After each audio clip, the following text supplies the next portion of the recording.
But with that being said, I want to address something before we talk about the Super Bowl that you mentioned. I disagree on Brock Purdy, and I think it's funny how the media, I forget who said this, but somebody mentioned it, how America loves the underdog story. But for some reason with Purdy, it's like, and I'm not saying like against you or anybody else, it's just like, it's funny how people treat Purdy a little bit different than somebody else. But if I can give my opinion on that, from being somebody who is not high on Brock Purdy, it's because you have too many people that are overstating and overvaluing what he is.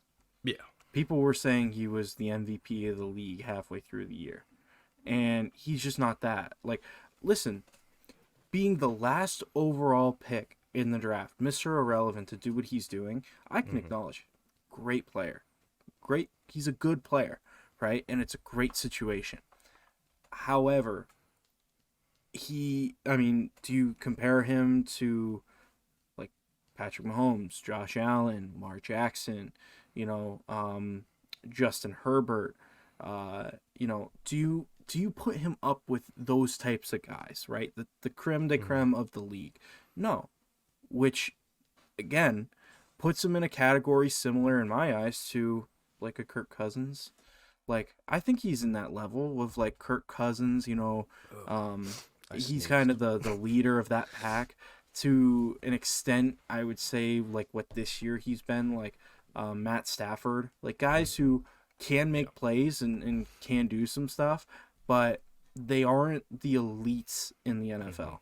They're game managers. They execute a game to the game plan, and they are not guys that are going to consistently be able to win you a game single-handedly. There's very few guys that are capable of doing that. And people were claiming that that's what Brock Purdy was this whole year, and that's just not him. And it was a popular thing to say because we talk about media. He's in a big market, a team that, has a lot of love attached to it, because they're the San Francisco 49ers, right? And people were overstating what he actually is.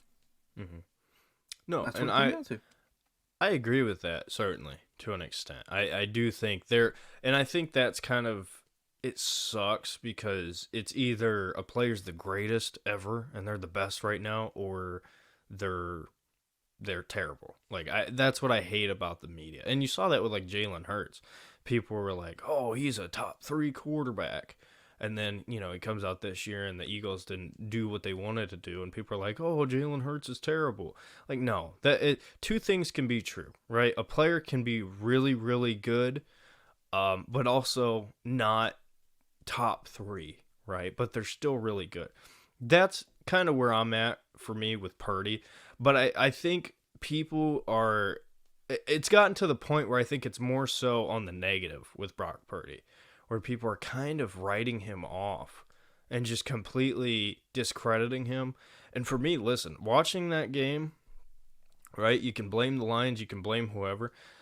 I think, what I saw in that second half from Brock Purdy, he was throwing in hard windows, throwing in tight windows. He was extending plays. He was taking off with his legs. He was doing everything that he needed to do and then some, in my opinion, to ultimately come back and win that game. Certainly, there's a lot of factors in that, right? Not going forward on 4th down twice for the Lions, running the ball more, trying to kill the clock, right? There's a lot of factors, but when you look at it in hindsight, just the performance, I think Brock Purdy was really, really good, and he had a special game. And for a kid who was the last pick in the draft, to come in a big moment like that in the NFC Championship when you're at home losing 24-7, right? And everything happens the way it does, but say what you want, whether if it was luck or not, he still had to execute, right? We've seen countless players not execute. So, I don't know. For me, I just think he's a little bit disrespected unfairly. But again, two things can be true. He's not the best quarterback in the NFL. He's not even top 5. You could argue not even top 10 if you want to have that conversation. But in terms of what he's doing, I think he is being a little bit disrespected.